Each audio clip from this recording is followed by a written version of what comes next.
Hello साथियों। अभी हम लोग बात करने जा रहे हैं भारतीय परिषद अधिनियम 1909 के बारे में, इंडियन काउंसिल एक्ट 1909।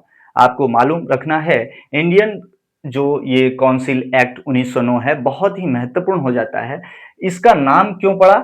क्योंकि ये जो भारत के जो सचिव थे, जो इंग्लैंड में रहते थे, उनका नाम था लॉर्ड मार्लो। याद रखेंगे, लॉर्ड मार्ले। और मिंटो जो थे, लॉर्ड मिंटो, ये भारत के वायसराय हुआ करते थे। याद रखेंगे, ये वायसराय हुआ करते थे। इन्हीं दोनों के नाम पे इसका भी नाम जो है पड़ जाता है, मार्ले मिंटो सुधार।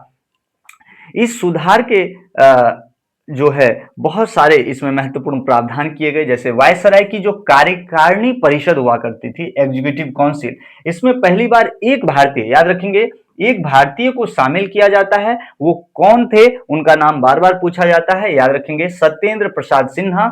इनको शामिल किया जाता है और किस तरह शामिल किया जाता है? विधि सदस्य के रूप में इनको शामिल किया जाता है। अगला चीज, भारतीयों को बजट पर चर्चा के साथ साथ सप्लीमेंट्री क्वेश्चंस पूछने के लिए भी आप कह सकते हैं अधिकार मिल जाता है।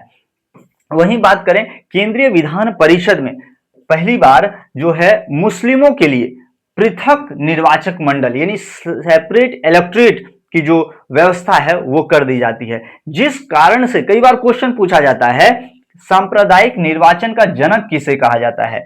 तो याद रखेंगे, सांप्रदायिक निर्वाचन का जनक, कॉमनल यानी फादर ऑफ कॉमनल इलेक्ट्रेट किसे कहा जाएगा? लॉर्ड मिंटो को कहा जाएगा, क्योंकि लॉर्ड मिंटो उस वक्त वायसराय थे। याद रखेंगे, लॉर्ड मिंटो, ना कि लॉर्ड मार्ले। ये याद रखेंगे फैक्ट। यहां पर सांप्रदायिक जनक कौन कहलाएंगे? Lord Minto. याद रखेंगे, लॉर्ड मिंटो।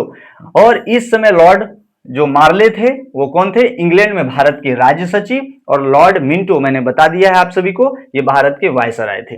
तो 1909 का ये जो अधिनियम है वो आपको अच्छे तरीके से याद रखना है। कई बार क्वेश्चन इससे बने हैं और आगे भी बनते रहेंगे। ऐसे ही इंटरेस्टिंग फैक्ट्स एंड फिगर्स के लिए चैनल को सब्सक्राइब कर लें और आप सभी से मुलाकात होते रहेगी। बहुत बहुत धन्यवाद। जय हिंद साथियों।